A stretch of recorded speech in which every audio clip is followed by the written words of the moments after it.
রহমতুল্লাহি ওয়া বারাকাতুহু হামিদান ওয়া মুসাল্লিয়ান ওয়া মুসাল্লিমান আম্মা বাদ। মাহে রমাদানের আমাদের ধারাবাহিক লাইভ প্রোগ্রাম,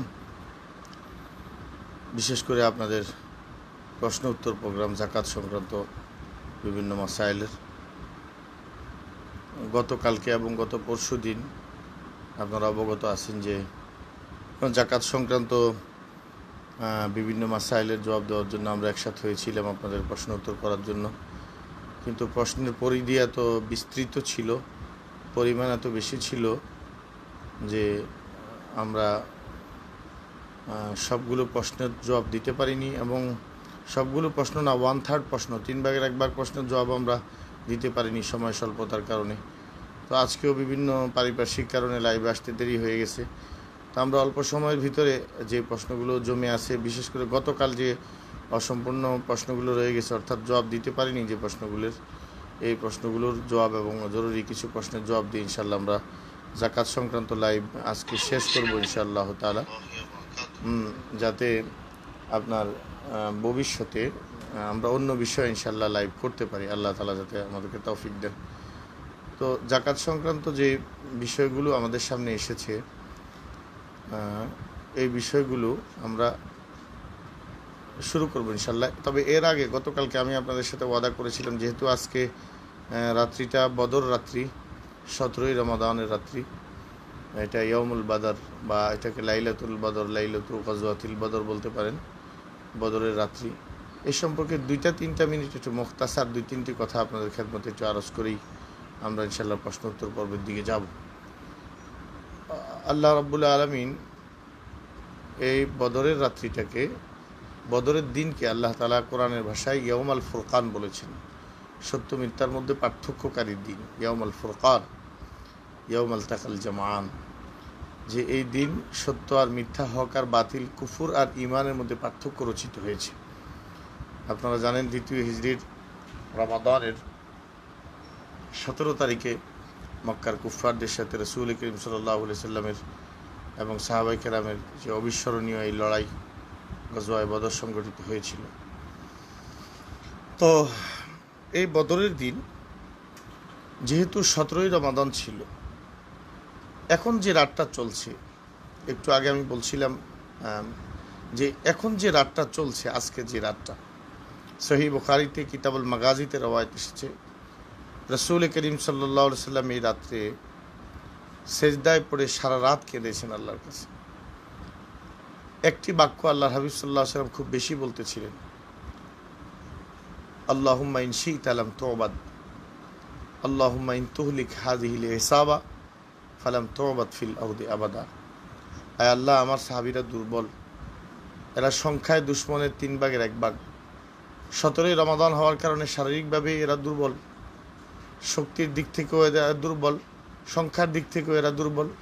আয় আল্লাহ, তুমি যদি এদেরকে শেষ করে দাও, তাহলে এই জমিনে তোমাকে আল্লাহ বলে ডাকনেওয়ালা আর কেউ থাকবে না, তোমার নাম নেওয়ার মতো আর কেউ থাকবে না, তোমার ইবাদত করনেওয়ালা আর কেউ এই জমিনে থাকবে না।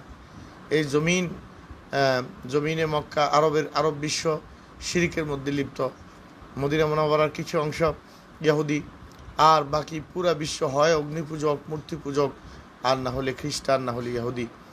তোমাকে ডাকনেওয়ালা একনিষ্ঠ মুসলিম এই কয়জনই আছে, আয় আল্লাহ তুমি তাদেরকে হেফাজত করো। তো সিদ্দিক আকবর রাদিয়াল্লাহু তাআলা আনহু পাহারা দিচ্ছিলেন আল্লাহর হাবিব সাল্লাল্লাহু আলাইহি সাল্লামের কামরা, বা যেটা অস্থায়ীভাবে যে হুজরা নির্মাণ করা হয়েছে কাপড় দিয়ে, সরকারে দো আলমে হুজরার সামনে সিদ্দিক আকবর পাহারাদারি করতেছিলেন। আবু বকর সিদ্দিক রাদিয়াল্লাহু তাআলা আনহু যখন সরকারে দো আলমের কান্না, আল্লাহ রাসূলের গিরিয়া জারি, আল্লাহর হাবিব সাল্লাল্লাহু আলাইহি সাল্লামের ফুঁপিয়ে বুক ছেঁড়া কান্না দেখতেছিলেন, যে হুজুরের ঘাড়ের দুই পাশের রগগুলো এমন মোটা হয়ে গেছে, ছিঁড়ে যাওয়ার অবস্থা তৈরি হয়েছে। তো সিদ্দিক আকবর রাদিয়াল্লাহু তাআলা আনহু আল্লাহ হাবিবের পিঠ মোবারকের মধ্যে হাত দিয়ে বলতেছিলেন, হাসবুকা ইয়া রাসূলুল্লাহ, যথেষ্ট হয়েছে ওগো আল্লাহ রাসূল, যথেষ্ট হয়েছে, আল্লাহ তাআলা নিশ্চয়ই আপনার দোয়া কবুল করবেন, আপনি উঠেন। মুহাদ্দিসিন ইকরাম বলেন, আবু বকর সিদ্দিক রাদিয়াল্লাহু তাআলা আনহু যথেষ্ট হয়েছে কথাটা কিভাবে বললেন। হযরত ইমাম কাসতালানী রাহমাতুল্লাহ আলাইহি শারহে বুখারীতে বলেছেন, কান আবু বকর ফি মাকামির রাজা, ওয়াকানা রাসূলুল্লাহ সাল্লাল্লাহু আলাইহি সাল্লাম ফি মাকামিল খাউফ, আল্লাহ হাবিব তো খৌফের অবস্থায় ছিলেন। সাহাবায়ে কেরামদের ব্যাপারে, তাদের জীবনের ব্যাপারে এটা রাসূল জিম্মাদার হিসেবে একটা ভয়ের অবস্থা সরকারের দো আলমের অন্তরে কাজ করতেছিল সাহাবায়ে কেরামদের কথা চিন্তা করে। আর আবু বকর সিদ্দিক আল্লাহ হাবিব সাল্লাল্লাহু আলাইহি সাল্লামের দোয়ার অবস্থা দেখে ওনার অন্তরে ইতমিনান হয়ে গেছে যে আল্লাহ তাআলা রাসূল করিম সাল্লাল্লাহু আলাইহি সাল্লামের দোয়াকে কখনো ফেরত দিতে পারে না। লিকুল্লি নবিয়্যিন দাওয়াতুন মুস্তাজাবা, নবীর দোয়া অবশ্যই আল্লাহ তাআলা কবুল করবেন। এই জন্য সিদ্দিক আকবর আল্লাহ হাবিবকে সান্ত্বনা দিয়েছেন। মুফাসসিরিন কিরাম বলেছেন আল্লাহ তাআলা ওই দোয়ার ভিতরেই সরকারে দো আলমকে 3000, 5000, 7000 ফেরেশতার সুসংবাদ দিয়েছেন যে আমি আপনাদেরকে সাহায্য করব, বিজয়ী করব, আল্লাহ তাআলা ওয়াদা করেছেন নবীর সাথে। তো সরকারে দো আলম যখন সেজদা থেকে উঠেছেন, তো উঠতে উঠতে আল্লাহ হাবিব বলতেছিলেন সাইয়ুহজামুল জামু ওয়া ইউওয়াল্লুনা দুবুর, অচিরেই কাফের মুশরিকদের যে বিরাট জমাত আছে তা ধ্বংস হয়ে যাবে, তারা মেসমার হয়ে যাবে, তারা পরাজিত হয়ে যাবে এবং তারা পশ্চাৎ প্রসারণ করবে, পিছনে ভাগতে থাকবে। সরকার দো আলম সাহাবায়ে কেরামদেরকে সুসংবাদ দিয়ে দিচ্ছেন। তো এই যে বদরের যুদ্ধটা সংঘটিত হলো, আমরা শুধু এই এতটুকুন সবকে বদর থেকে নেই যে সারা দুনিয়ার কুফফার শক্তি একদিকে ময়দানে আছে 1000 কাফির, আর তাদের পিছনে ব্যাকআপ দেওয়ার জন্য, তাদের সহযোগিতার জন্য সারা দুনিয়া তাদের পিছনে, আর আরেকদিকে সরকার দো আলম মুসলিমেও সাহাবায়ে কেরামকে নিয়ে আল্লাহ তাআলার উপর ভরসা করে যুদ্ধের ময়দানে অবতীর্ণ হয়েছেন। রব্বে কারীম ফেরেশতাদেরকে দিয়ে সহযোগিতা করেছেন, আকাশ থেকে বৃষ্টি নাজিল করে সহযোগিতা করেছেন। আল্লাহ রব্বুল আলামিন সাহাবায়ে কেরামদেরকে দুশমনদের অন্তরে রোব ঢেলে দিয়ে ইজ আনতুম বিল উদওয়াতিদ দুনিয়া ওয়া হুম বিল উদওয়াতিল কুসওয়া ওয়ার রাকবু আসফালা মিনকুম ওয়ালাউ তাওয়াআদতুম লাখতালাফতুম ফিল মিয়াদ ওয়ালাকিন লিয়াকদি আল্লাহু আমরান কানা মাফউলা লিয়াহলিকা মান হালাকা আন বাইয়িনা ওয়া ইয়াহইয়া মান হাইয়া আন বাইয়িনা। রব্বুল আলামিন বদরের বিষয়গুলো তিল তিল করে কোরআনে কারিমে বর্ণনা করেছেন। আল্লাহ রব্বুল আলামিন কোরআনে কারিমে কত আয়াতে বদরের বিষয়গুলো আমাদের সামনে আলোচনা করেছেন। শুধু সত্য আর মিথ্যার পার্থক্যের জন্য আল্লাহর উপর ভরসা করে মুমিন ময়দানে নামাই হলো মুমিনের কর্তব্য, বিজয়ী করা জিম্মাদারি আল্লাহর। রব্বুল আলামিন কোরআনে কারিমে অন্য আয়াতে বলেছেন ওয়ালা তাহিনু ওয়ালা তাহজানু ওয়া আনতুমুল আ'লাউনা ইন কুনতুম মুমিনিন, তোমরা ভীত সন্ত্রস্ত হও না, তোমরা হীনমন্য হও না, তোমরাই বিজয়ী হবে, তোমরাই বিজয়ী হবে যদি তোমরা খাঁটি মুমিন হও, যদি তোমাদের ইমানের দাবিতে তোমরা সত্যবাদী হও। তাহলে বিনা অস্ত্রে অনেক সাহাবী এমন ছিল, ইমাম আপনার আহমদ ইবনে হাম্বল রহমতুল্লাহি আলাইহি ওনার মুসনাদের মধ্যে একাধিক রওয়ায়াত এনেছেন যে অনেক সাহাবা সেদিন তরবারি তো ছিলই না, অল্প কয়টা তরবারি সাহাবায়ে কেরামদের হাতে, সংখ্যা নিয়ে যদিও একতলাপ ছিল, 3 ভাগের 5 ভাগের 1 ভাগ সাহাবীর কাছেও তরবারি ছিল না। এই বিষয়ে সব মুআররিখিন কিরাম, সব আহলুস সিয়ার একমত। আল্লাহ হাবিব কারো হাতে পাথরের টুকরা তুলে দিয়েছেন, কারো হাতে খেজুরের ডাল তুলে দিয়েছেন, অথচ প্রতিপক্ষে 1000 তাজাদম সৈন্য, তারা রোজাও রাখে নাই, তারা তাজা তাজা উট জবাই করে খাচ্ছিল, তারা মটকায় মটকায় মদ পান করতেছিল, তাদের সাথে গায়িকা নিয়ে এসেছিল আবু জাহাল, গায়িকারা বিভিন্ন গান বাজনার মাধ্যমে উৎসাহিত করার জন্য দুশমনদেরকে, তাদের সৈন্যদেরকে মুসলমানদের বিরুদ্ধে। এই কঠিন পরিস্থিতির মধ্যে সাহাবায়ে কেরাম রিদওয়ানুল্লাহি তাআলা আজমাইন আল্লাহ তাআলার উপর ভরসা করেছেন। আল্লাহ রাব্বুল আলামিন মুসলমানদেরকে দ্বিগুণ 3 গুণ করে দেখাচ্ছিল দুশমনদের কাছে। তারা মনে করতেছিল মুসলমানরা আমাদের থেকে 3 গুণ 4 গুণ বেশি, অথচ বাস্তব অবস্থা ছিল মুসলমানদের সংখ্যা ছিল কাফেরদের তুলনায় মাত্র 1 ভাগ, তারা 3 ভাগ বেশি ছিল। কিন্তু আল্লাহ তাআলা মুসলমানদেরকে তাদের সামনে বেশি সংখ্যক করে দেখিয়েছেন, তাদের অন্তরে ভয় ঢেলে দিয়েছেন, মুসলমানদেরকে রব্বে কারীম বিজয়ী করেছেন। এজন্য এই বদরের দিন আমাদের প্রেরণার দিন, এই বদর আমাদের জন্য উৎসাহের দিন। 14 জন সাহাবী সারা দুনিয়ার বিরুদ্ধে লড়াই করে জীবনের নজরানা পেশ করে শাহাদাতের অমিয় সুদা পান করেছেন। এদেরকে আল্লাহ তাআলা জান্নাতে ফেরদাউসে আলা নসিব করেছেন।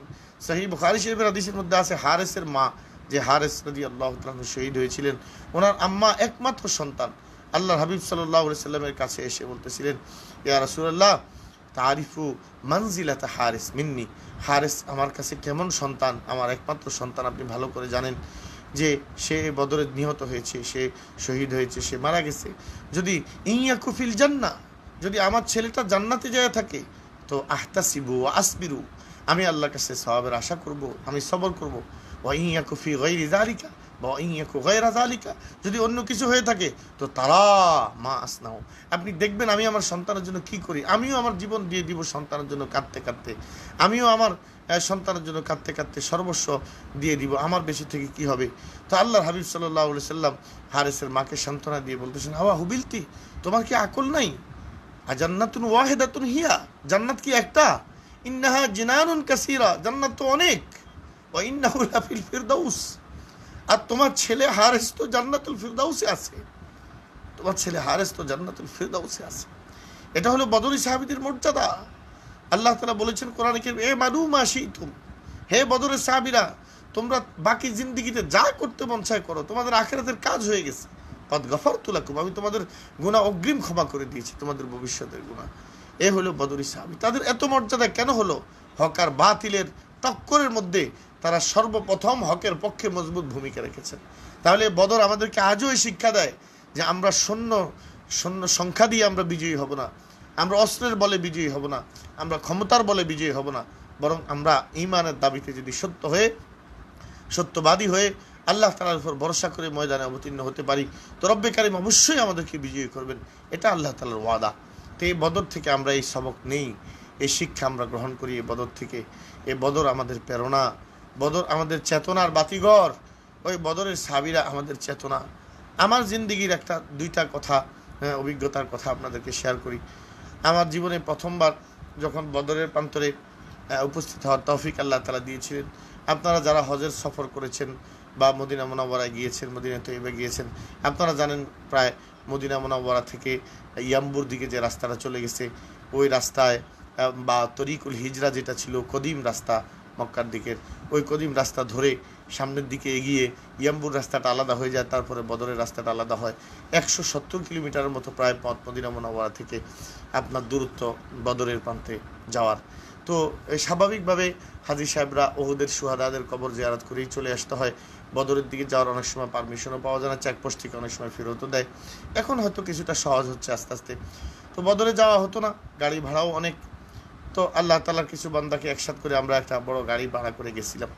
তো আমার সবচেয়ে বেশি যে কথাটা স্মরণ পড়ে, বদরের প্রান্তরের দিকে সফরের ভাইরা, আপনারা যারা যান নাই, যেতে পারেন নাই, আল্লাহ তাআলা আপনাদের সকলকে শুহাদায়ে বদরকে জিয়ারত করার তৌফিক দান করেন।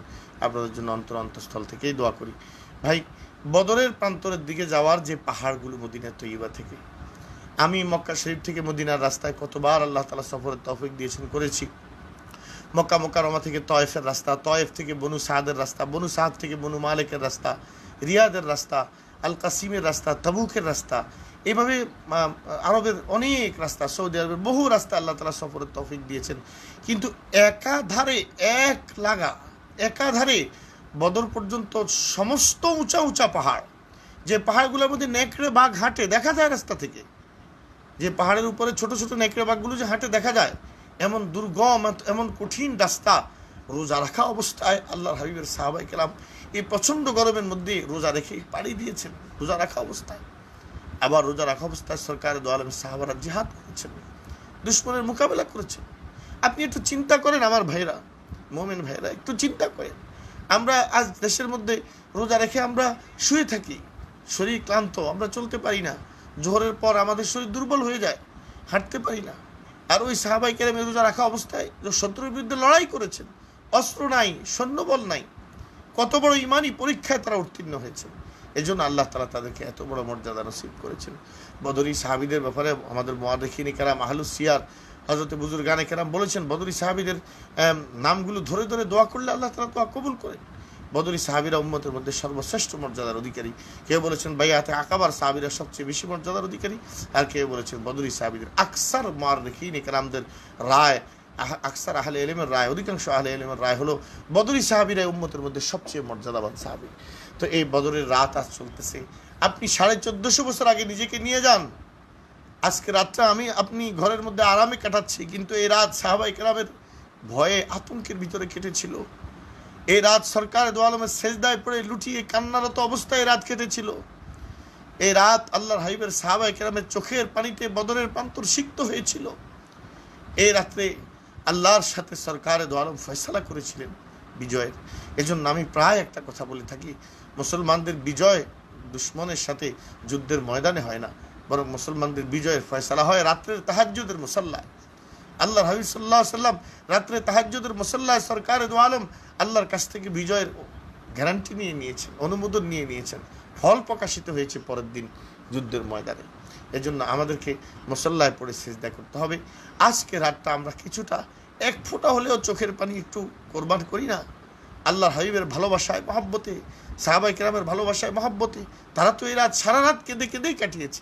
আমি একটা মুহূর্তের জন্য 2 ফোঁটা চোখের পানি একটু ফেলি না। বদরি সাহাবীদের সাথে যদি রব্বে কারীম আমাদের হাসর নসিব করেন, তাদের সাথে যদি আমাদের আখিরাত নসিব হয়, তাদের সাথে যদি আমাদের জান্নাত নসিব হয়, আল্লাহ তাআলা যাতে আমাদেরকে সেভাবে তৈরি করেন। আল্লাহ তাআলা আমাদেরকে বদরি সাহাবীদের থেকে প্রেরণা নিয়ে ঈমানি শক্তিতে বলিয়ান হয়ে বর্তমান জমানার সমস্ত তাগুত, সমস্ত ইসলামের দুশমনদের মোকাবেলা করার তৌফিক নসিব করেন। তা আমি আপনাদের কিছু প্রশ্ন যেগুলো এসে গেছে, এই প্রশ্নগুলোর জবাব অল্প সময়ের মধ্যে ইনশাআল্লাহ আজকে দিয়ে দেবো। 15 মিনিট সময়ের ভিতরে আপনাদের প্রশ্নগুলোর সংক্ষেপ জবাব আমি দিয়ে যাব ইনশাআল্লাহ তাআলা। আব্দুল্লাহ হিমু ভাই প্রশ্ন করেছেন, শায়েখ কেউ যদি 5 লাখ টাকা নিয়ে ব্যবসা শুরু করে সে কিভাবে যাকাত দিবে? তার যেদিন নিসাবের মালিক হলো সেদিন ইনভেস্ট করে ফেললো। আমি যদি কারোর কাছ থেকে 5 লাখ টাকা নিয়ে ব্যবসা শুরু করি, আমি কি নিসাবের মালিক হলাম? দেখেন ভাই, আপনি যদি একদম শূন্য অবস্থায় থাকেন, একদম বিলকুল আপনার কাছে কোনো টাকা নেই, আপনি কোনো নিজের কাছে কোনো পুঁজি নেই, সম্পূর্ণ টাকায় অন্যের, এই টাকা নিয়ে যদি আপনি ব্যবসা শুরু করে থাকেন তাহলে আপনি নেসাবের মালিক হননি। আপনার ওই লভ্যাংশ, ওই ব্যবসা থেকে যে লভ্যাংশগুলো ধীরে ধীরে আপনার কাছে আসতে থাকবে, ওগুলোতে যখন 50-55 হাজার টাকার প্রথম আপনি মালিক হবেন, তখন থেকে আপনার নেসাব শুরু হবে, তখন থেকে আপনার জাকাতের হিসাব আসবে। অন্যের টাকা দিয়ে যদি আপনি ব্যবসা করেন তাহলে আপনি হলেন মুদারিব, আর তারা হলো রব্বুল মাল। মুদারিব সম্পদের মালিক হয় না। তো সুতরাং আপনি অন্যের টাকার জাকাত দিতে হবে না। যে গাড়ি কিনতে কিছু টাকা লোন করতে হয়েছে, যা আমার মোট জাকাতযোগ্য টাকা থেকে বাদ দেওয়া যাবে কিনা? দেখেন ভাই, গাড়ি কেনার জন্য আপনি যে টাকাটা লোন করেছেন, এই লোনটা হলো একটা বিলাসী লোন। এই লোনটা মানুষ একান্ত বিপদে পড়ে যে লোন গ্রহণ করে, এই লোন সেই লোনের অন্তর্ভুক্ত না।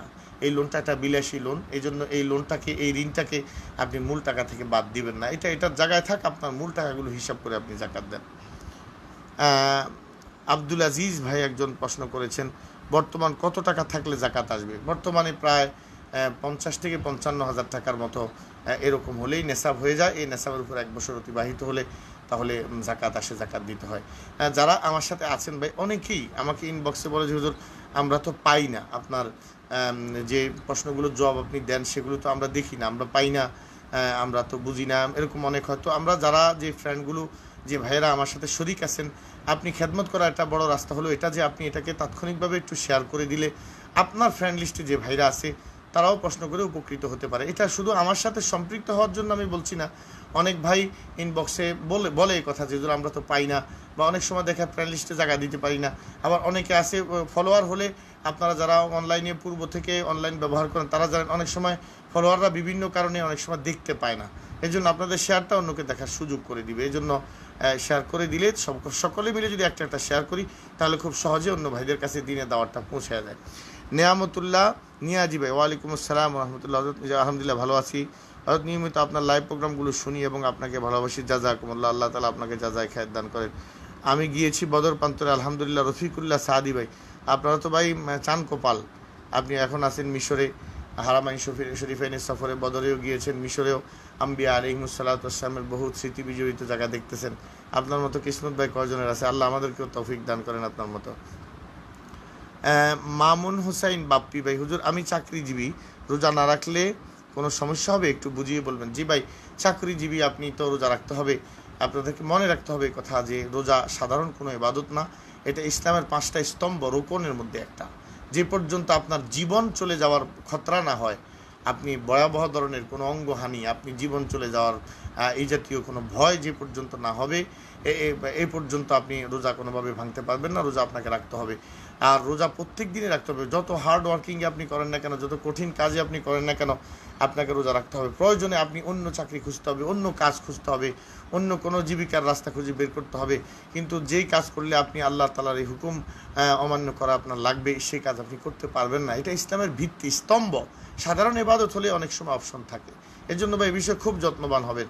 আমি একটু আগে আপনাকে শোনাচ্ছিলাম, সাহাবায়ে কেরাম রোজা রেখে জিহাদ করেছেন, সাহাবায়ে কেরাম রোজা রেখে খেজুর গাছের খেজুর কেটেছেন, সাহাবায়ে কেরাম জমিন চাষাবাদ করেছেন, সাহাবায়ে কেরাম জঙ্গল থেকে কাঠ কেটেছেন রোজা রাখা অবস্থায়। অসংখ্য হাদিস আছে হাদিসের কিতাবগুলোতে।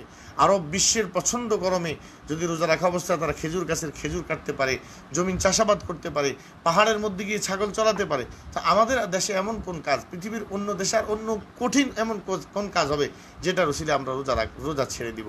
এর জন্য অবশ্যই আমাদের রোজা রাখতে হবে, এটা যত্নবান হওয়া চাই।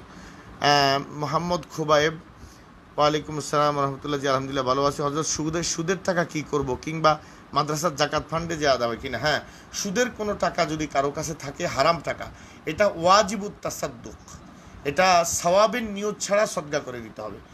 অনেকে বলে হুজুর সওয়াবের নিয়ত ছাড়া কীভাবে সদকা করে? তো তখন ওনাকে বোঝার জন্য আমি একটা উদাহরণ দিই। মনে করেন আপনার গাছে, আপনার শরীরের মধ্যে একটা বিষাক্ত পোকা পড়ছে। এখন ভাই আপনি বলেন কতগুলা নেকি আপনার আমল নামে লেখা হইলে আপনি এই পোকাটা ফেলবেন বলেন? আপনি তখন বলবেন হুজুর নেকি টেকি পরে আগে আমি আমার জান বাঁচাই, আগে আমার শরীর থেকে পোকাটা আমি ফেলে দিয়ে সাপটা থেকে আমি আমার জান বাঁচাই, এই পোকা থেকে আমি আমার জান বাঁচাই। এই ঠিক সুদটা এমন, এই সুদের টাকা, হারাম টাকা আপনার কাছে আসলো মানে আপনার শরীরে বিষাক্ত সাপ বসা থেকেও বড় মুসিবতে আপনি পড়ে গেছেন। তাৎক্ষণিকভাবে আপনি এটাকে ফেলে দিবেন। যেই খাতে জাকাত দেওয়া যায় ওই খাতে আপনি এই টাকাগুলো এই সওয়াবের নিয়ত ছাড়া সদকা করে দিবেন। মোল্লা আমরান, আমি ইনশাল্লাহ বদর প্রান্তরে যাব, আল্লাহ তৌফিক দেন আপনাকে। মোহাম্মদ শহীদুল ইসলাম শাহেদ ভাই, সদকায়ে ফিতর কাদের উপর কোন দিন কত টাকা থাকলে ওয়াজিব হবে? সদকায়ে ফিতরের নেশাব সেম জাকাতের, শুধু পার্থক্য হলো এতটুকুন যে অনেক মাল আছে যেগুলো জাকাত দিতে হয় না, কিন্তু সদকায়ে ফিতর যেই কোনো ধরনের মাল 52.5 তোলার উপর পরিমাণ থাকলে সদকায়ে ফিতর ওয়াজিব হয়। যেমন ঘরের অতিরিক্ত আসবাবপত্র, অতিরিক্ত বই পুস্তক, অতিরিক্ত কাপড় চোপড়, অতিরিক্ত গাড়ি বাড়ি, অতিরিক্ত যা আছে সব হিসাব করলে যদি 52.5 তোলার উপর পরিমাণ হয়ে যায় তাহলে আপনার সদকায়ে ফিতর দিতে হয়। সদকায়ে ফিতর কোন দিন দিব? ঈদের দিন ঈদগাহে যাওয়ার আগে আগে সদকায়ে ফিতর আদায় করে দাও, অর্থাৎ এর আগেও ঈদ সদকায়ে ফিতর দিবেন।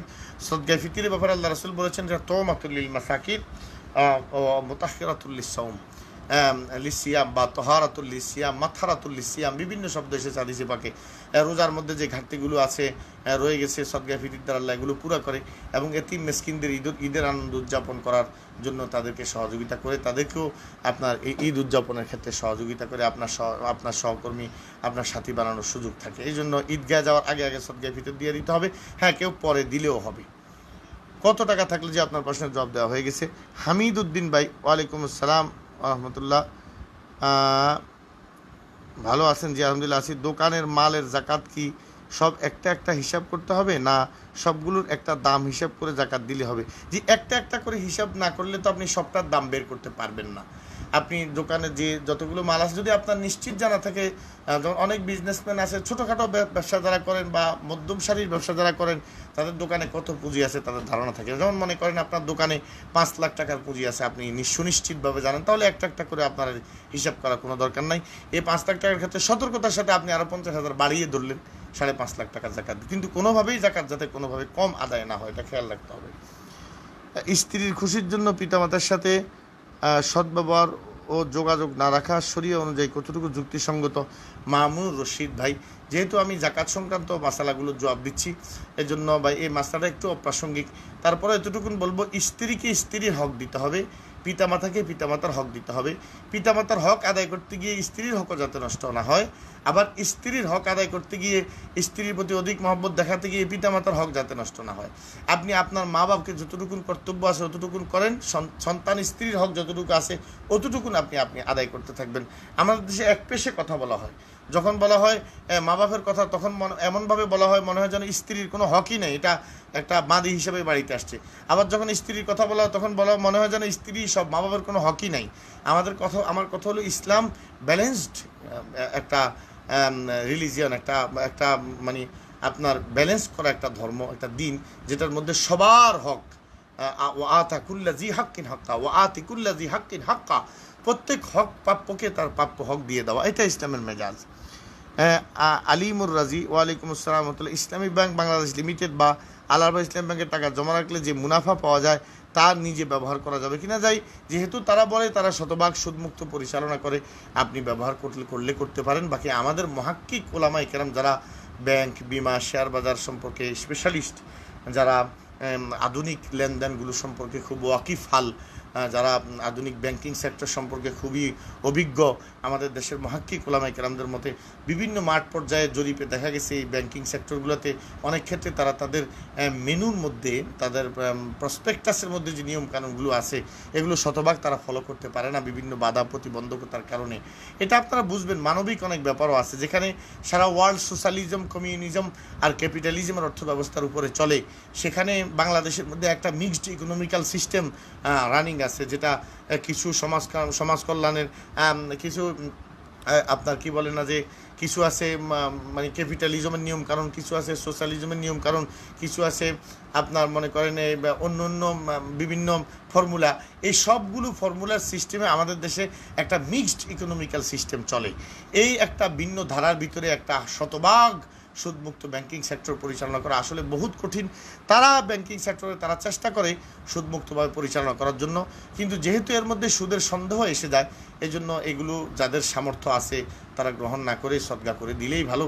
টাকার সিকিউরিটির জন্য ওখানে আপনি কাজ লেনদেন করতে পারেন, কিন্তু লভ্যাংশগুলো সদকা করে দিলে, উঠিয়ে সদকা করে দিলেই নিরাপদ বলে আমাদের মুহাক্কিক ওলামায়ে কেরাম মত ব্যক্ত করেন। যদিও ভাই আজকে আমরা এই মশালাগুলো বললে অনেকেই আমাদেরকে গোড়া বলে, বা অনেকে বলে তাহলে আপনারা একটা সহি ব্যাংকিং সেক্টর দেখান, একটা হালাল দেখান। তো ভাই আমি আপনাকে হালাল দিতে পারতেছি না তাই বলে কি আমি হারামকেও হারাম বলবো না? যেটা বৈধ এটাকে বৈধ বলবো না? আমি দিতে পারতেছি না আপনাকে ভালো, আমার অক্ষমতা এটা, তাই বলে আমি কি হারামকে হারাম বলবো না? এই জন্য ইসলামী ব্যাংকিং সেক্টরগুলোতে যতগুলো ইসলামী ব্যাংক আছে, ইসলামী ব্যাংক বাংলাদেশ লিমিটেড, আল্লাহর ইসলামী ব্যাংক, শাহজাহান ইসলামী ব্যাংক, এই জাতীয় আরও অনেক ইসলামী ব্যাংকিং আমাদের দেশে এখন হয়ে গেছে। তারা চেষ্টা করে হয়তো সুদমুক্ত পরিচালনা করার জন্য, কিন্তু অনেক ক্ষেত্রে মাঠ পর্যায়ে গিয়ে অনেক সীমাবদ্ধতা আমাদের চোখের সামনে আসে, অনেক ত্রুটি লক্ষণীয়। এই জন্য এগুলোর মধ্যে যেহেতু সুদের সন্দেহ আছে, সওয়াবের নিয়ত ছাড়া এগুলো সদকা করে দিলেই সবচেয়ে বেশি নিরাপদ। কোনো লোক যদি আর্থিক সমস্যার কারণে তাফসির হোসাইন ভাই ঘোষণা করে যে আমার ফ্ল্যাট বন্ধক রেখে মাসিক ভাড়া বাবদ একটি নির্দিষ্ট অঙ্কের টাকা দিব, কয়েক মাস পর মূল টাকাও দিব, এই অবস্থায় যদি কেউ টাকা দিয়ে বন্ধক নিয়ে মাসিক ভাড়া বাবদ ওই নির্দিষ্ট টাকা গ্রহণ করে তবে কি সুদ হবে? কোনো ব্যক্তি যদি আর্থিক সমস্যা, এটা একটা সুদ সংক্রান্ত একটা ভিন্ন মাসালা। তো ভাই আপনার মাসালাটা একটু তাফসিলের সাথে এক সময় ভিন্ন একটা লাইভে ইনশাল্লাহ লিখবেন, আমি আপনার মাসালাটা বিস্তারিত জবাব দিব। বন্ধকের যে বিষয় আছে রাহান, এটার ভাই অনেকগুলো নিয়ম কানুন আছে। আমাদের দেশে বন্ধকের বহুত হারাম সুরত আছে। আল ইন্তেফা মিনা শাইইল মারহুন, যে জিনিসটা বন্ধক রাখা হলো ওই জিনিস থেকে ইন্তেফা, নফা হাসিল করা, এটাকে কোনো উপকারের কাজে ব্যবহার করা, এগুলো হারাম। অনেক কথাবার্তা আছে। আপনার এই প্রশ্নটা পেন্ডিংয়ে থাকলো, আপনি ইনশাআল্লাহ তাআলা পরবর্তীতে এই প্রসঙ্গের কোনো লাইভ আসলে তখন এই প্রশ্ন করলে ভালো হবে। শেখ সিদ্দিক শাওন, হুজুর আমি এপ্রিল মান্থে আমার অফিস স্টাফদের স্যালারি দেই নাই, এখন আমি কি জাকাত ফান্ড থেকে স্যালারি পরিমাণ অ্যামাউন্ট দান হিসাবে দিতে পারবো? হ্যাঁ, স্যালারি পরিমাণ অ্যামাউন্ট আপনি দান হিসাবে বিলকুল দিতে পারবেন তাদেরকে, স্যালারি হিসাবে না, কোনোভাবেই এটা স্যালারি হিসাবে না। স্যালারি মনে করেন আপনি এখন তাদেরকে স্যালারি হয়তো দিতে পারতেছেন না, আপনার হয়তো অফিসে ওই ফান্ডটা নাই, কিন্তু আপনার জাকাত ফান্ড আছে, জাকাতের জন্য আপনার টাকা আছে, এখন তারাও বিপদে আছে। তবে খুব খেয়াল করতে হবে যাদেরকে আপনি টাকাটা দিবেন তারা জাকাত খাওয়ার উপযুক্ত কিনা। আপনার অফিসে যে কর্মকর্তা কর্মচারী আছে এদের মধ্যে শুধু তাদেরকেই দিতে পারবেন যারা জাকাত খাওয়ার উপযুক্ত। রফিকুল্লাহ সাদি ভাই, জি জাযাকুমুল্লাহ। মামুনুর রশিদ ভাই, স্ত্রীর খুশির জন্য পিতামাতার সাথে বলেছি ভাই। মোহাম্মদ রাকিব হাসান রাকিব, জাযাকুমুল্লাহ হুজুর, আপনার লাইভ প্রোগ্রাম থেকে উপকৃত হচ্ছি আলহামদুলিল্লাহ। জি আল্লাহ তাআলা আমাদের সকলকে উপকৃত করেন। ফাহিম ফয়সাল, কেমন আছেন? জি আলহামদুলিল্লাহ ভালো আছি ভাই। শাহাদাত হোসাইন, যৌথ পরিবারের 2 ভাই উপার্জন করে, ওই পরিবারে বাবাও আছে, এখন কার উপর জাকাত ওয়াজিব হয় বললে ভালো হয়? এটা একটা ভালো প্রশ্ন। এই বিষয়টা কোরবানির ক্ষেত্রে এই প্রশ্নটা এসে যায় যে যৌথ পরিবার আছে, কে কোরবানি দিবে? জাকাতের ক্ষেত্রে এই প্রশ্নটা এসে যায়। মনে রাখতে হবে ভাই, আপনার পরিবার একান্নভুক্ত না আলাদা না একসাথে খান, এগুলো শরীয়তে জাকাতের মাসলার ব্যাপারে এগুলোর কোনো মূল্য নাই। প্রত্যেকের মালিকানায় কত টাকা আছে সেটাও জাকাতের ক্ষেত্রে শরীয়ত লক্ষ্য করে। আপনার যদি যৌথ পরিবারও হয় তাহলে সব টাকা যদি আপনার বাপকে দেন, তাহলে পিতা যদি এই টাকাটা আপনাদের দেওয়া টাকাটা পিতা মালিক হয়, তাহলে পিতার পক্ষ থেকে জাকাত আদায় করবে।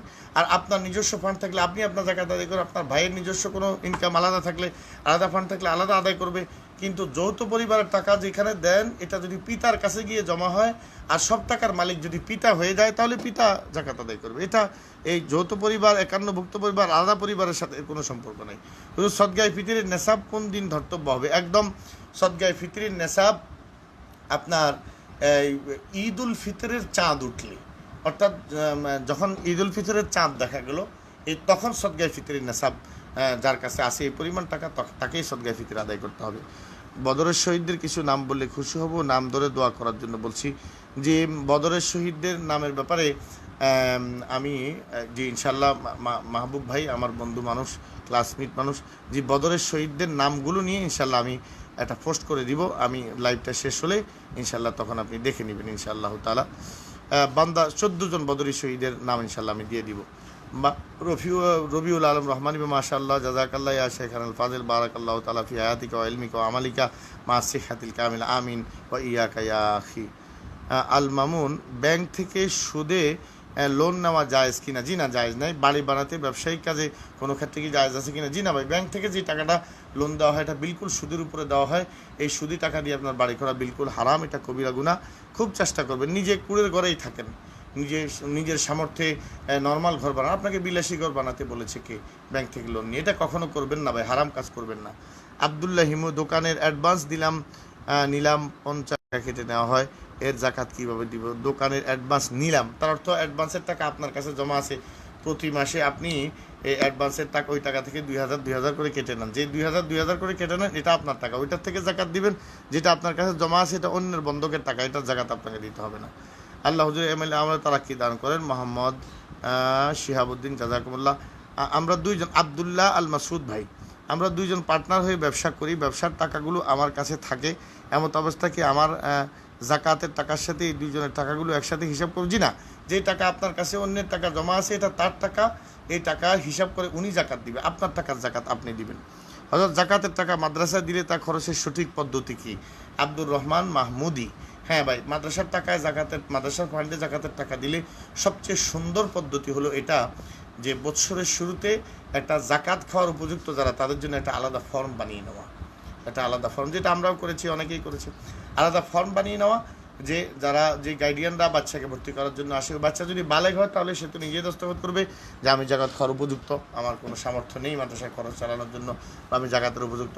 অথবা যে গার্ডিয়ানরা বা ছোটো বাচ্চাকে ভর্তি করার জন্য আসবে, ওই গার্ডিয়ানের সাথে কথা বলে যদি তিনি জাকাতের উপযুক্ত হন, তাহলে ওনার সন্তানকে আপনি জাকাত দিবেন। তো আপনি তখন তাদের থেকে লিখিত দিবেন এই কথা, তারা লিখিত দিবে আপনাকে, লিখিতভাবে উকিল বানিয়ে দিবে কথা যে আমরা আপনাকে জাকাতের টাকা দিয়ে আমার সন্তানের পুরো বছরের ভরণ পোষণ করার জন্য আমরা আপনাকে উকিল বানালাম। তখন বাস মাদ্রাসা প্রধান জাকাতের টাকা ওই ছাত্রদের যে কোনো খাতে ছাত্রদের জন্য ব্যয় করলে জাকাত খাওয়ার উপযুক্ত, বা জাকাত বিলকুল সুন্দর তরিকায় আদায় হয়ে যাবে, এটাই সবচেয়ে উত্তম তরিকা। অর্থাৎ জাকাতের টাকা মাদ্রাসায় দিলে, যে বলেছি আব্দুল কাদির জাফর ভাই, মাদ্রাসা সদগায়ে ফিতরের টাকা 15 রোজা দিয়ে দিলে কি আদায় হবে? যে বিলকুল আদায় হবে। রমজানের যে কোনো সময় আপনি সদগায়ে ফিতর দিয়ে দিতে পারেন, আদায় হয়ে যাবে। ঈদের আগে আগে জাকাত সদগায়ে ফিতর দিলে সদগায়ে ফিতর আদায় হয়ে যায়। হারুন মাহাদি ভাই, 1 লক্ষ টাকার জাকাত কত টাকা আসবে? 1 লক্ষ টাকার জাকাত 2500 টাকা আসবে। আচ্ছা, 2টা প্রশ্ন আমাদের 2জন ভাই করে রেখেছেন। এই প্রশ্নের জবাব আমি আপনাদের লাইভের প্রথম দিন দিয়েছি। মোহাম্মদ আকরাম ভাই নামে একজন জোহান্সবার্গ থেকে, সাউথ আফ্রিকা থেকে এক ভাই জানতে চেয়েছেন যে ওনার ওখানে বাধ্যতামূলকভাবে তাদের থেকে জাকাতের কিছু টাকা বিধর্মী ট্রাস্টে নিয়ে যায়। অর্থাৎ তারা যে সেখানে বিজনেস করেন, ওই বিজনেসে তারা যে সেখানে ব্যবসা করেন, দোকান আছে ওই ভাইয়ের, তাহলে ওই যে মহল্লার মধ্যে বা যে মার্কেটের মধ্যে দোকান আছে, ওই মার্কেটের পক্ষ থেকে তাদের একটা খ্রিস্টানদের একটা ট্রাস্টে তারা টাকা দেয়। তো ওখানে কিছু লোক আছে যারা বাধ্যতামূলক বিজনেসম্যানদের থেকে জাকাতের টাকা নিয়ে যায় ওই ট্রাস্টে দেওয়ার জন্য। তো ওই ভাই জানতে চেয়েছেন এভাবে যে টাকাটা নিয়ে যায় আমরাও দিতে বাধ্য, প্রেশার আছে, না দিলে খুব সমস্যা, সমাজে চলতে পারি না ওখানে, তাহলে এর দ্বারা জাকাত আদায় হবে কিনা? মনে রাখতে হবে ভাই, জাকাত বিধর্মীকে দিলে আদায় হবে না, এটা আপনি ইচ্ছা করে দেন বা জোর করে নেক।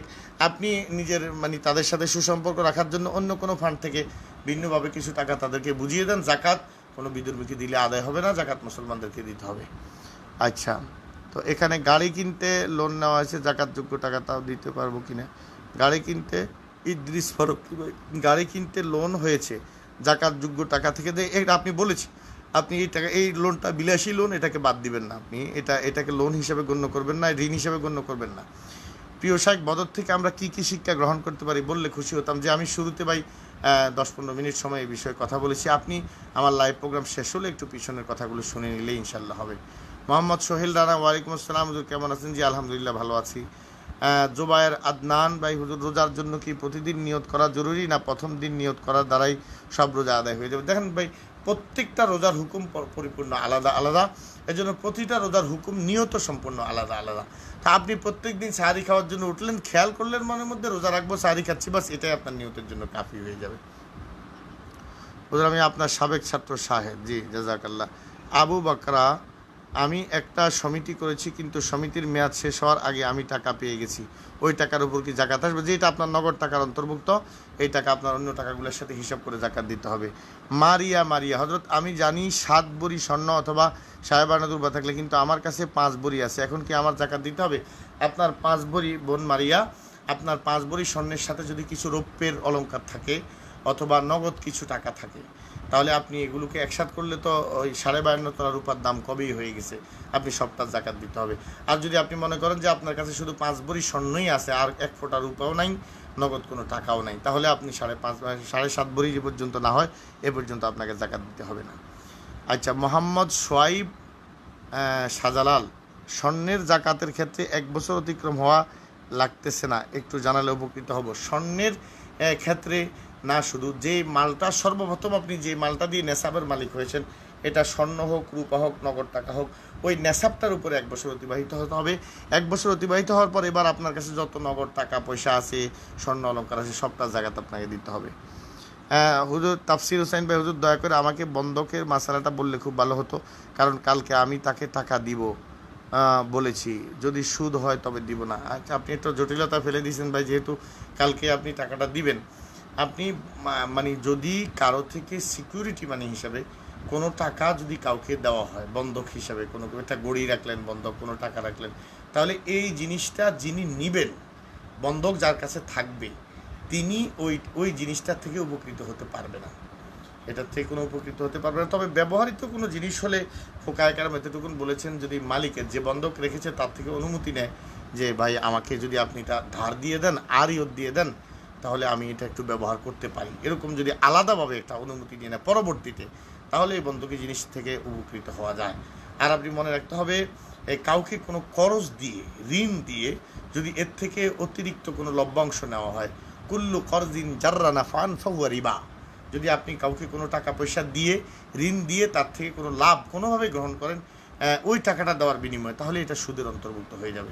তো এর বাদে যদি আপনি কারো কাছে কোনো কিছু বন্ধক হিসেবে রাখতে চান, রাখতে পারেন। জাকাত দিয়ে দাওয়াত খাওয়ালে হবে কিনা? যে জাকাত দিয়ে ভাই খাবার খাইয়ে দিলে, এটা আমত্ত অর্থাৎ খাবারের দ্বারা পেট ভরে খাবার খাইয়ে দিলে জাকাত আদায় হবে না বলে একদল মুহাক্কিকিন ফোকাহায়ে কেরামের ফতোয়া এটা আছে। জাকাত এমন মাল দিয়ে দেওয়া চাই যে মালটা এটা মাল হিসাবে গণ্য, এটা টিকসই, মোটামুটি স্থায়ী, এমন কোনো মাল দিয়ে জাকাত দেওয়া উচিত। শুধু খাবার খাইয়ে দিলে জাকাত আদায় হয়ে যাওয়ার যদিও মত আছে, কিন্তু সবচেয়ে স্ট্রং, সবচেয়ে মজবুত মত হলো এটা, সবচেয়ে মুহাক্কিকিন ফোকাহাদের মত হলো খাবার খাইয়ে দেওয়ার দ্বারা জাকাত আদায় হয় না সরাসরি। কিন্তু আপনার যেহেতু খাবারও একটা মাল, এজন্য কাউকে খাবার সরবরাহ করার দ্বারা জাকাত আদায় হয়ে যাবে, এই মর্মেই মাদ্রাসাগুলো এতিম মিসকিনদেরকে ওই জাকাতের টাকাগুলো খাওয়ায়, বা জাকাতের টাকা দিয়ে তাকে খাবার দাবারের ব্যবস্থা করে। এইবার কিন্তু আপনি যদি আলাদাভাবে কোনো জাকাত কাউকে দেন, তাহলে ভাই খাবার দিয়ে এরকম মানে যেটা মুহূর্তে শেষ হয়ে যাবে, মালে ফানি, তাৎক্ষণিক শেষ হয়ে যাবে, এমন মাল দিয়ে জাকাত আদায় না করে যে মালটা একটু মানে তামাওয়াল, অর্থাৎ যেটা একটু মোটামুটি স্থায়ী, এমন কোনো মাল দিয়ে জাকাত আদায় করা মুনাসিব, উত্তম। তবে খাবার হিসাবে কাউকে জাকাত দিলেও যেহেতু ফুকাহাদের মত আছে, আদায় হয়ে যাওয়ার ইনশাল্লাহ আদায় হয়ে যাবে। মাশাআল্লাহ হুজুর, জাকাতের হিসাব হওয়ার পরে দেখলাম ব্যাংকে আরও কিছু টাকা আছে, পুনরায় হিসাব করে পরিশোধ করা যাবে কিনা? যেটা হিসাব হয়ে গেছে, যেটা অতিরিক্ত বের হয়েছে এটার উপর থেকে আবার 2.5% জাকাত দিয়ে দেন, বাস, তাহলে তো হয়ে গেল। আমার এখনও গড় হয়নি। এখন আমি গতকাল ভাই আপতাহি এর দোকান ভাই গতকাল আপনার প্রশ্নের জবাব দিয়েছি যে ঘর করার জন্য আপনি যে টাকাটা জমা রেখেছেন এই টাকারও আপনাকে জাকাত দিতে হবে। এই টাকাটা বিয়ের জন্য হোক, ঘরের জন্য হোক, হজের জন্য হোক, যে টাকাটা জমা রাখবেন এটার জাকাত দিতে হবে। এইচ.এম. হুমায়ুন ফরিদ জনাব, আমরা জানি তিন নামাজ পড়া হারাম। আমার প্রশ্ন হলো ওই সময়টার কত মিনিট আগ থেকে নামাজ পড়া বন্ধ করতে হবে এবং কত মিনিট পরে? এটা একটা ভিন্ন প্রশ্ন ভাই, অন্য সময় আপনি করবেন। জাকাতের প্রশ্নগুলো জবাব দিয়ে তো শেষ করতে পারবো না। মোহাম্মদ শাহিদুল ইসলাম শাহিদ হুজুর, 2 ভাই বাপের মৃত্যুর পর প্রায় 5 লক্ষ টাকা করে পায়। পরে এক ভাই ওই টাকা দিয়ে একটি জমি ক্রয় করে পরিবারের খোরাকের জন্য, আর অন্য ভাই তার ঋণ পরিশোধ করতে প্রায় 4 লক্ষ টাকা ব্যয় করেন। বাকি 1 লক্ষ টাকা দিয়ে পরিবারের খোরাকের জন্য জমি এগ্রিমেন্ট রাখেন। এখন কার উপর জাকাত ওয়াজিব হবে? যিনি 5 লক্ষ টাকা দিয়ে জমি ক্রয় করে ফেলেছেন, যেটার থেকে ফসল আসে নিজের পরিবারের ভরণ পোষণের জন্য, ওই জমির তো জাকাত ওনারা দিতে হবে না। আর যে ভাই 4 লক্ষ টাকা দিয়ে ঋণ পরিশোধ করে ফেলেছেন, 4 লক্ষ টাকাতে চলেই গেছে, বাকি যে 1 লক্ষ টাকা অন্যের কাছে বন্ধক হিসেবে রাখা আছে 1 লক্ষ টাকার জাকাত দিতে হবে। শামীম ভুঁইয়া ভাই, হাজি সাহেব, ওয়ালাইকুম আসসালাম রহমতুল্লাহ, শুধু ফেতরা জনপ্রতি কত টাকা একটু জানালে ভালো হবে। সর্বনিম্ন 70 টাকা। তবে আপনাদের ধরা আছে, আপনারা যারা মাশাআল্লাহ ধনী আছেন আমাদের শামীম ভুঁইয়া সাহেব, তারা এই আপনার আটার দাম যেটা 2.5 আটার যে দাম 70 টাকা নির্ধারণ করেছেন, এটা না দিয়ে আপনারা কিশমিশ দিয়ে দিতে পারেন, খেজুর দিয়ে দিতে পারেন, তারপরে আপনি ওই যে পনির দিয়ে দিতে পারেন। এটা সর্বোচ্চ 2200 কত টাকা জানি আসছে। আপনারা আল্লাহ তাআলা যাদেরকে সামর্থ্য বেশি দিয়েছে আপনারা একটু বড় অংশ দিয়ে জাকাত দেন, সদকায়ে ফিতর দেন। তবে সর্বনিম্ন 70 টাকা দিলেও জাকাত আপনাদের সদকায়ে ফিতর আদায় হয়ে যাবে ইনশাআল্লাহ। আল মামুন হুজুর, ওয়ালাইকুম আসসালাম, আপনি কেমন আছেন? জাকাতের হিসাব কিভাবে করব? যে টাকার উপর জাকাত দিব তা কি 1 বছর আমার কাছে থাকতে হবে? ভাই শুধু নেসাবের উপর 1 বছর থাকতে হবে, অন্য সব টাকার উপর 1 বছর থাকতে হবে না। যত টাকা আছে সব টাকার দিয়ে আপনি 2.5% দিয়া গড় করে 2.5% হারে জাকাত দিয়ে দিবেন। রেজাউল করিম ভাই, ওয়ালাইকুম আসসালাম রহমতুল্লাহ, ওযু না থাকলে সূরা কেরাত তাসবিহ মুখস্থ পড়া যাবে? জি, পড়া যাবে। হুজুর, জাকাতের টাকা দিয়ে বিয়ে দেওয়া জায়েজ আছে কিনা? ভাই জাকাতের টাকা যিনি বিয়ে দিবেন উনি যদি জাকাত খাওয়ার উপযুক্ত হন তাহলে ওনাকে জাকাত দিয়ে দিবেন। উনি ওই টাকা, উনি যখন মালিক হয়ে যাবে ওই টাকা দিয়ে বিয়ে দিয়ে দিবে। কিন্তু আপনার কাছে জাকাতের টাকাটা দেখে আপনি বিয়ের খরচ এভাবে চালালে এভাবে জাকাত আদায় হবে না। এনামউদ্দিন, হুজুর জাকাতের টাকা দিয়ে যে বলেছি, কোরআন শরীফ বই, ইসলামী বই মাদ্রাসা দিলে কি জাকাত আদায় হবে? জি না, জাকাত আদায় হবে না। ওই বইগুলো কোনো ব্যক্তি বিশেষকে মালিক বানিয়ে দিতে হবে। মাদ্রাসার কিতাবখানায় দিয়ে দিলে জাকাত আদায় হবে না। যৌথ টাকা আছে 1.5 লাখ টাকা, জাকাত দিলে কিভাবে দিব? যৌথ টাকার মধ্যে যে 14 টাকার মালিক সে তার টাকার জাকাত দিবে। আবদুল্লাহ মুশাকিক, আমি কোনোদিন নিসাবের মালিক হয়েছি স্মরণ করতে পারছি না, এখন কি করার? একটু আন্দাজ করেন, অনুমান করেন, জানুয়ারি ফেব্রুয়ারি না আরবি হিসাব করবেন। আরবি হিসাব করে একটা অনুমান করে ধরেন না যে আপনি সর্বপ্রথম এই টাকাটার মালিক কখন হয়েছেন। একটু চিন্তা করলে ইনশাআল্লাহ সমাধানে পৌঁছে যাবেন। মোহাম্মদ আহসান, আসসালাম। ওয়ালাইকুম আসসালাম। ও আপনার নামে ভাই আসসালাম, আপনি আবার বলেছেনও আসসালামু আলাইকুম। ওয়ালাইকুম আসসালাম। হুজুর, বাসায় টাকা ইনভেস্ট করে মাসিক লাভ নেওয়া, ব্যবসায় আচ্ছা শব্দটা ভুল উঠছে। হুজুর, ব্যবসায় টাকা ইনভেস্ট করে মাসিক লাভ নেওয়া যাবে কিনা সেটা তো আমি বলতে পারবো না। ব্যবসাটা কি, কোন পদ্ধতিতে আপনি টাকাটা ইনভেস্ট করতেছেন, লভ্যাংশটা কীভাবে পাচ্ছেন, এই বিষয়গুলো আমি না জানলে তো ভাই বলতে পারবো না। ব্যবসার অনেকগুলো তরিকা আছে, বাইয়ে মোরাবাহা আছে, বাইয়ে মুদারাবা আছে, বাইয়ে মুশারাকা আছে, বাইয়ে মুআজ্জাল আছে, বাইয়ের কত প্রকার আছে ব্যবসার। আপনি কোন ধরনের ব্যবসা করতেছেন, ওই ব্যবসাটা হালাল কিনা, ওই ব্যবসার পদ্ধতি কি, আমি এগুলো বোঝা ছাড়া আপনাকে বলতে পারবো না যে আপনার লভ্যাংশটা হালাল হচ্ছে কিনা। মোহাম্মদ সজীব শাহজালাল, ওয়ালাইকুম আসসালাম, জাকাতের নিসাব পরিমাণ টাকা কত বছর কত? হযরত, স্বর্ণ কত ভরি হলে জাকাত দিতে হবে? টাকা কত? নেশাব পরিমাণ টাকা মনে করেন আনুমানিক 50 থেকে 55 হাজার, আর স্বর্ণ 7.5 ভরি। যদি শুধু স্বর্ণ থাকে তাহলে 7.5 ভরি, আর যদি স্বর্ণ রূপা সব কিছু থাকে তাহলে সব কিছুর মূল্যকে একসাথ করে মূল অ্যামাউন্টটা বের করে ওটার 2.5% হারে জাকাত দিয়ে দিবেন। হযরত, আমার কাছে মোহাম্মদ আবুল কালাম আমাদের ছাত্র বোধহয়। হযরত, আমার কাছে 2500 রিয়াল আছে।